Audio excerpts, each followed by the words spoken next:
you have so many huge singles. How and where does King of New York, do you think, fit into the iconic Schoolie D singles? I'm gonna say lyrically, I really like the first verse. Really, really fucking Okay. love the first verse. Musically, because I think that was the first time I actually collaborated with somebody Hmm. other than Cold Money, Okay. and it was like I dug it, um, and it did help me, and it did help the movie, and it helped the video was fucking awesome. Yes. But it was just like it did the musically was so different. It didn't um, like I worked the lyrics into my live performance, but the music I was never been able to work into. Really? So like, I've done it overseas, but in America it's kind of just like nobody people remember the lyrics, but they don't remember the music. That's Hmm. weird. I But in say. Europe and everything, people remember the music and the lyrics. But in America, nobody remembers the music, the the King of New York music to me, because when I play it, people go like, "Oh, it's King of New York." So No. when I start rapping, they go, "Oh, that's King of New York." I can Okay. see the looks on people's faces like when the music comes on, they go, "What the fuck is this shit?"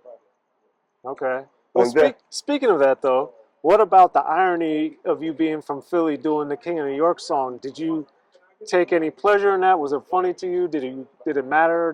Did you care? it didn't matter. It only mattered like when I'm talking to some of my friends, the New York rappers, and they try to we fucking with each other like it's like King of New York. You know what I'm saying? That's funny then. Right. But I don't think about it because it's like New York is kind of like I performed there like hundreds of times. Yeah. Like, and I only performed in LA 10 times. That's so wild. That's so crazy, right? Because you had such an influence Yeah, in LA. yeah, yeah. But I was always when I came to California, it was always like Oakland or San Francisco. Mm, I performed up there like at least 50 times. okay. Gotcha. Yeah.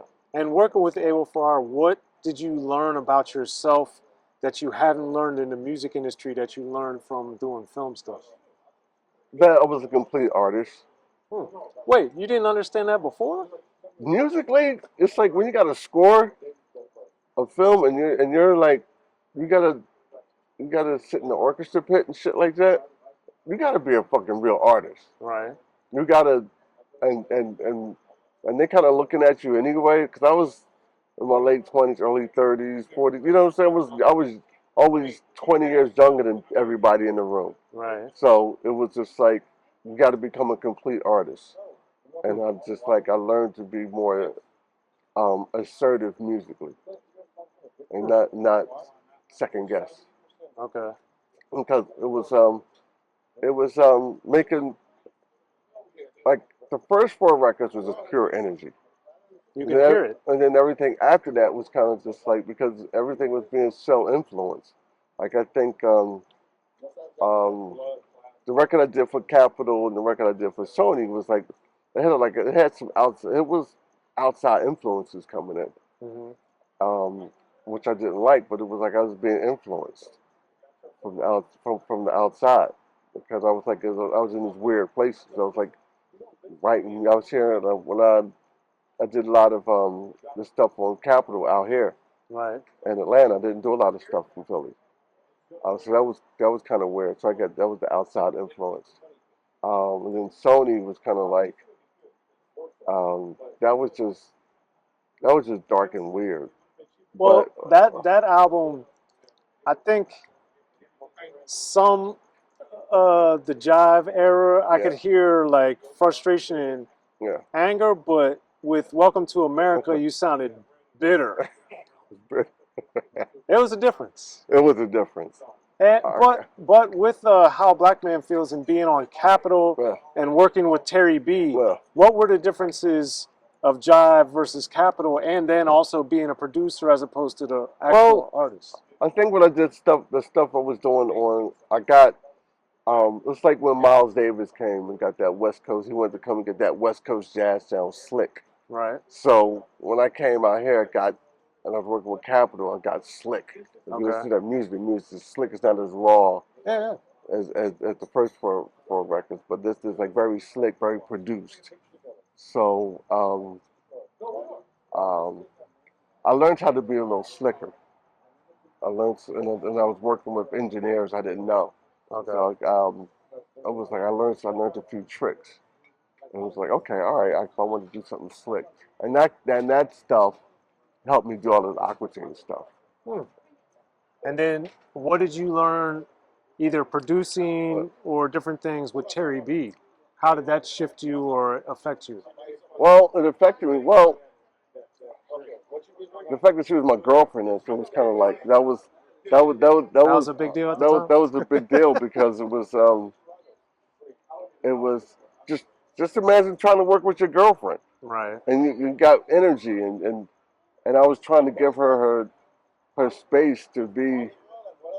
I was trying to say, I was trying to teach her to be self-produced because I was like, look, a woman in this business, if you know how to produce, if you know what you want,